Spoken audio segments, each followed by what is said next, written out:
আজকে আপনাদের জন্য জলপাইয়ের লাড্ডু আচারের ভিডিও নিয়ে চলে এলাম এবং গত বছর সবাই এই জলপাইয়ের লাড্ডু আচারের ভিডিওটা এত বেশি পছন্দ করেছিলেন।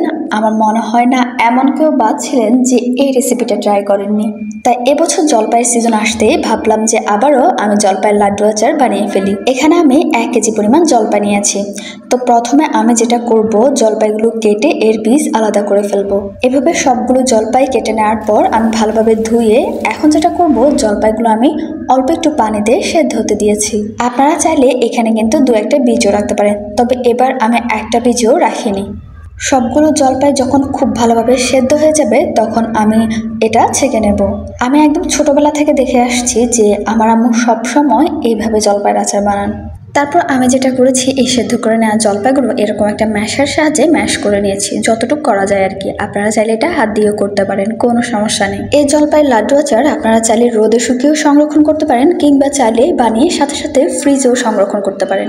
তারপর কড়াইয়ে 1/2 কাপের মতো সরিষার তেল দিয়েছি এবং এর মধ্যে দিয়েছি বেশ কিছু রসুন কুচি, দিয়েছি অল্প একটু আদা কুচি। তেলের মধ্যে রসুন কুচি এবং আদা কুচিগুলো হালকা ভেজে নেব। তারপর একে একে এর মধ্যে দিয়েছি স্বাদ মতো লবণ, অল্প সামান্য হলুদ গুঁড়া, 1.5 টেবিল চামচের মতো লাল মরিচ গুঁড়ো এবং দিয়েছি 1.5 টেবিল চামচ জিরা ধনিয়া গুঁড়ো। এরপর এখানে আমি আমার পছন্দ মতো চিনিটা ব্যবহার করছি। এরপর এর সাথে আমি ব্যবহার করেছি চিনিটুকু অবশ্যই আপনারা আপনাদের পছন্দ মতো কমিয়ে বা বাড়িয়ে দিবেন, কোনো সমস্যা নেই। সবকিছু হালকা ভেজে নেওয়ার পর আমি এর মধ্যে ম্যাশ করে নেওয়া জলপাইগুলো দিয়ে দিয়েছি। এখন যেটা করব, মশলার সাথে এই ম্যাশ করে নেওয়া জলপাইগুলো খুব ভালোভাবে কষিয়ে নেব। দেখেন, যে কোনো আচার আপনি চুলার মধ্যে যত ভালোভাবে কষাবেন, আচারের টেস্ট ততই ভালো হবে। আর সবচেয়ে গুরুত্বপূর্ণ কথা হলো, যে কোনো আচার আপনি যদি একটু সময় নিয়ে কষান, তবে সেক্ষেত্রে দেখবেন যে আচার বছরের পর বছর সংরক্ষণ করা যায়, একদমই নষ্ট হচ্ছে না।